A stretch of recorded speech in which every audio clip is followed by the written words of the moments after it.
Eu acho que, pela ordem, para a gente poder ter um raciocínio mais cartesiano na nossa discussão, eu pediria ao professor Edson Nunes que iniciasse.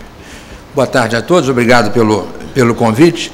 O título da apresentação que eu queria fazer está aí no primeiro slide, que seria o Ensino Universitário, Corporação e Profissão, Dilemas Estratégicos do Brasil, mas eu estava pensando que tem uns títulos talvez mais bem aplicados ao tema, que poderia ser talvez a interferência indevida das associações corporativas no ensino superior brasileiro, que, a meu ver, é impertinente, inapropriada e desligada da realidade. Vocês vejam, o tema do encontro, que é investimento em educação e a questão da sociedade do conhecimento, eu vou fazer 9 slides e um problema. Depois, se quisermos mexer nos outros, a gente mexe. Este um problema é exatamente a discrepância entre o que o Brasil vem fazendo com a educação superior e o que se precisa de educação superior em qualquer país civilizado. Ou seja, nós estamos na contramão de qualquer tese sobre sociedade do conhecimento. Só como ilustração, existem no Brasil 43 profissões regulamentadas por lei. Cada uma tem uma lei que diz o que é a profissão, lhe diz qual é o seu monopólio profissional. Vocês viram a encrenca no fim de semana com a lei nova dos jornalistas. Você agora, para falar aqui, daqui a pouco, para falar aqui, eu tenho que ser jornalista, oficialmente registrado em algum lugar, porque para fazer apresentações em rádio e televisão, para fazer diagrama, uma série de coisas viraram monopólio dos jornalistas. E vocês vão ver quanto isso é inapropriado depois. Contramão, por quê? Essas 43 profissões regulamentadas fazem com que nossos filhos, netos, sobrinhos, colegas, aos 15, 16 anos, comecem a pensar no que vão ser na vida. Olha que frase cachorra. O que eu vou ser na vida. A gente está pensando no diploma que vai obter, não é isso? Mas nossos meninos começam a ser deseducados aos 15, 16 anos, com uma visão de túnel, que lhes propicia adequadamente um processo de emburrecimento apropriado ao longo da vida. Porque o sujeito resolve ser médico aos 15, 16 anos, ele tem que começar a se preparar para o vestibular. Isso significa que já estragou parte da educação do ensino médio dele, que teve que se ajustar a prepará-lo para aquela profissão. Ou engenharia, uma vez passado no vestibular de uma universidade competitiva, pública, por exemplo, vocês reparem o seguinte: o menino aos 18 anos que passar no vestibular desse, nunca mais lê um livro. Engenheiro não lê um livro, ele lê só aqueles livros de engenharia. Médico não estuda ciência, também não lê. Ou seja, há uma hipótese no Brasil de que aos 17, 18 anos, nossos filhos, irmãos, netos, cunhados e parentes já leram todos os livros que precisavam ler, conhecem tudo de literatura, ciência, desenvolvimento, história, poesia, filosofia, métodos em geral aplicados à vida, e eles sabem tanto que eles não precisam estudar mais. Aí eles começam a estudar coisas profissionais. O menino entra na faculdade de Direito e começa a estudar Direito Penal. Ele não sabe história. Lhe dão direito romano, ele não entende por que Roma tem a ver com a história do mundo. Tá certo? Ou você entra na faculdade de Medicina e começa a estudar coisas práticas e não sabe mais ciência. Os bioquímicos têm dito isso, os médicos não estudam ciência. Ora, que diabo de educação nós estamos fazendo? Essa do emburrecimento? Será que isso tem alguma serventia? Será que isso se aplica ao Brasil? Eu queria só, antes de entrar nas tabelas, mencionar para vocês o seguinte: essas 43 profissões que existem no Brasil são mais ou menos igual a essa velha piada, que tudo que só tem no Brasil e não é jabuticaba, certamente é besteira. E isso é uma enorme besteira. Ou seja, há profissões no Brasil que nada mais são do que ocupações banais do setor terciário da economia moderna, onde se alojam todos. Economista é uma profissão graduada no Brasil.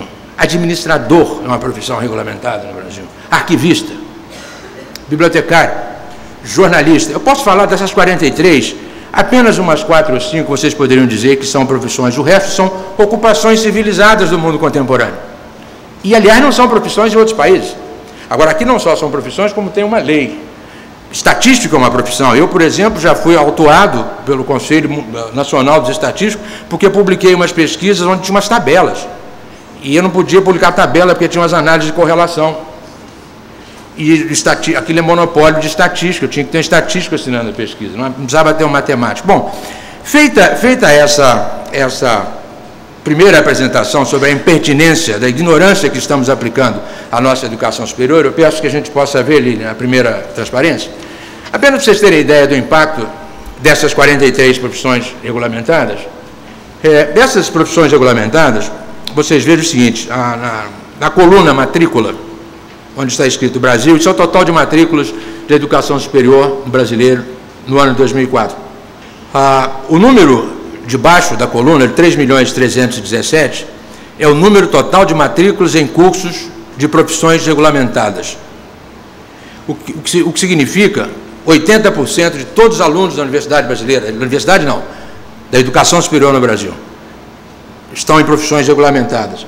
À direita, nos concluintes, vocês vão ver que 78% dos concluintes estão em profissões regulamentadas. Portanto, é o seguinte, dos nossos 4 milhões de estudantes universitários, 80% deles se matriculam nessas 43 coisas que são chamadas de profissão.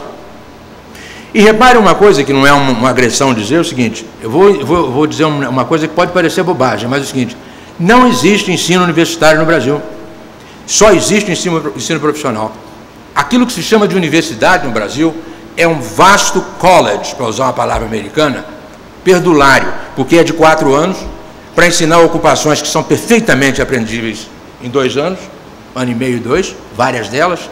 Então, todo o ensino nosso, ele é diretamente profissional. Portanto, o que se chama de universidade no Brasil nada mais é do que uma federação de escolas profissionais, onde se emburrece progressivamente dentro de cada nicho que você escolheu aos 15, 16 anos. Vocês vejam como é que a situação se complica, gente. Olhem nessa tabela de pessoas de 23 anos ou mais com curso superior no Brasil, graduação sobre o total, ou seja, nós temos, com mais de 23 anos no Brasil, 6% da população com educação superior.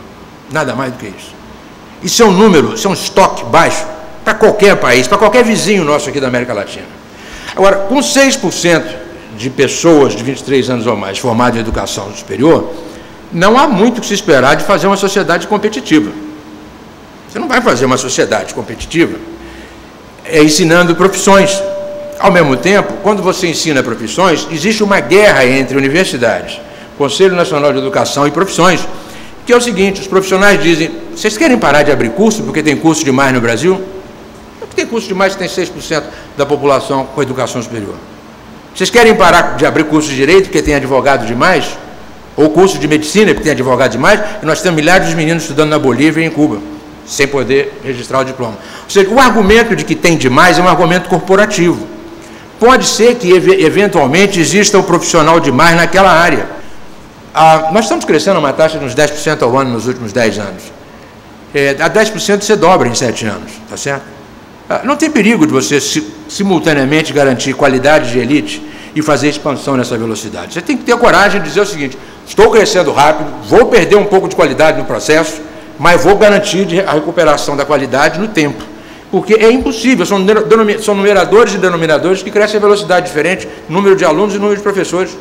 Não tem jeito das taxas acompanharem uma outra. Portanto, uma perda de qualidade da educação superior brasileira parece que é inevitável pela expansão. Não significa abrir mão dela. Agora, também não significa dizer que um país que tem 6% de pessoas formadas tem excesso de mão de obra de educação superior. A próxima, ela é rápida, é só para indicar que as pessoas que têm educação superior, na semana de referência do censo, 76% delas estavam empregadas. Eu queria passar para outra linha, que ela é mais relevante, que é o seguinte, se vocês olharem essa tabela, que é a condição de ocupação das pessoas de 23 anos ou mais, com graduação, como curso superior mais elevado, vocês vão ver o seguinte, em cursos de graduação selecionados. À esquerda, coluna da esquerda, cursos de graduação selecionados, medicina, pedagogia, letras, direito e administração. Nas outras colunas, a ideia de perguntas, você trabalhou? Está trabalhando? Está trabalhando em alguma coisa que tem a ver com o curso que você fez. Vamos pular para a coluna da direita, da extrema direita? Taxa de correspondência percentual de pessoas que trabalhavam na área. Medicina, 75%. É sempre, qualquer outra conta que você faça, a medicina dá alto. Odontologia dá alto, veterinária dá alto. Agora começamos a ver o resto dos engraçados que regulamentam profissões. Pedagogia, 56%. Letras, 54%. Direito, 51% de todos os egressos das faculdades de Direito trabalham em coisas de direito. Administração, 46%. Contábeis, 39. Engenharia, 33, porque o grosso dos engenheiros está fazendo a administração que os administradores não aprenderam a fazer. Agora, para homenagear a encrenca do fim de semana, comunicação social, 33%. E os jornalistas querem monopólio. 27%. E os jornalistas querem monopólio porque deve ter o desemprego. Deve ser uma coisa. Você deve ter uma lógica que escapa a nós. Agora vocês vejam, num país que tem uma universidade profissional e que, se vocês tirarem a área médica, a taxa de ocupação das pessoas nas áreas respectivas em que se formaram é menor do que 40%. A média dá menos que 40% se tirar a área médica e se puser o resto daí, dá menos de 40%. Agora vejam o seguinte, continuamos na discussão de muito ou pouco, Lilian, por exemplo, por gentileza, a próxima. Já está? Nível de instrução? Vejam o seguinte, vocês tomarem, deixa eu dizer esses dados de onde são, isso é microdado do censo demográfico, porque esse dado não existe em outro lugar, a não ser no questionário do censo, que você pergunta qual é o curso que você fez. Agora você olha, você toma um microdado do censo, pega instrução de pessoas com 23 anos ou mais, ocupadas como membros superiores do poder público, dirigentes de organizações de interesse público e de empresas e gerentes em geral no Brasil. Nível de instrução. Curso superior completo. Qual é o curso superior completo mais alto? É nenhum. 72% dos nossos gerentes, diretores e dirigentes do setor público não têm educação superior. 73% do mesmo número na iniciativa privada.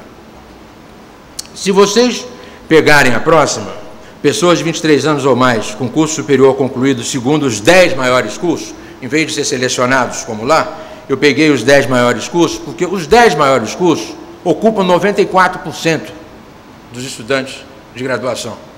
Em primeiro lugar, 11% dos formados de 23 anos ou mais têm o título de advogado. Outros 11% em administração. Mais 10% em pedagogia. Bom, essa brincadeira aí deu 30% de gente que se formou em CUSP e GIS. Gente que não sabe, não estudou na universidade, linguagens fundamentais da vida moderna. Eu penso em 4 ou 5 linguagens fundamentais. Primeiro, falar português. Não tem aula de português na universidade, não sei se vocês sabem, as pessoas não sabem, não aprendem português, nem escrevem, nem tem que fazer ensaios. Ou seja, uma das regras de empregabilidade é saber se um menino sabe fazer uma apresentação com começo, meio, fim e lógica em 15 a 20 minutos e com conteúdo. O teste reprova mais gente do que a gente imagina. Então, uma linguagem que nós tínhamos que saber, por exemplo, é português. Outra linguagem, obviamente, que tínhamos que saber é uma segunda língua, possivelmente inglês ou espanhol. Uma terceira, métodos quantitativos aplicados.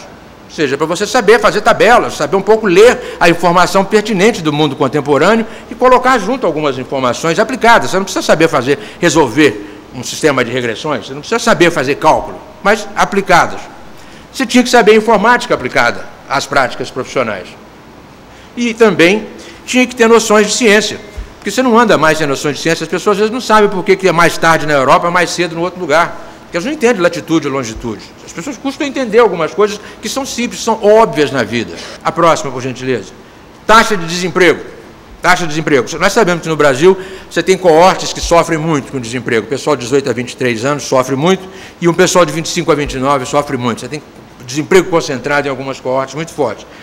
Tome aí, por exemplo, essa linha mais comprida que tem aí, de 11%, é desemprego de pessoas de 25 a 29 anos com educação média, que é de 11%, comparado com praticamente a metade da educação superior. Em todas essas linhas que vocês vão encontrar, de novo, tem o prêmio educacional, tem a faixa de rendimento, o que faz com que... Obrigado, Lilian. O que faz com que a conversa sobre educação superior possa atingir, ou pelo menos deva focar algumas coisas. Primeiro, é preciso educação superior.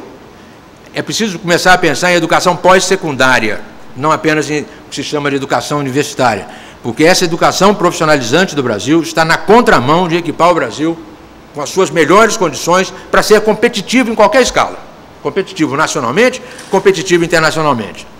Além disso, a educação superior no Brasil, a educação que se chama de universitária, eu não estou falando da tecnológica, a educação que se chama universitária no Brasil equivale a mais ou menos metade do trabalho acadêmico de educação universitária na Europa ou nos Estados Unidos. Os nossos meninos estudam mais ou menos, ou seja, 70% dos alunos, 65%, estão estudando em cursos noturnos, que dão aula 5 vezes por semana, a aulas de 40 a 45 minutos, para 200 dias no ano. Você faz, portanto, 4 aulas de 45 minutos por dia, 800 aulas dessas por ano, 45 minutos, ou seja, você não tem nem multiplicado pelo número de horas, você tem cerca de o quê? Você estuda 3 horas por dia, no máximo, 15 horas por semana, 60 horas por mês, tá certo? Ou seja, quando você compara isto com crédito, regra de transferência de crédito europeu pelo Acordo de Bolonha, ou transferência de crédito americano, o ano letivo é pelo menos o dobro de trabalho acadêmico do nosso.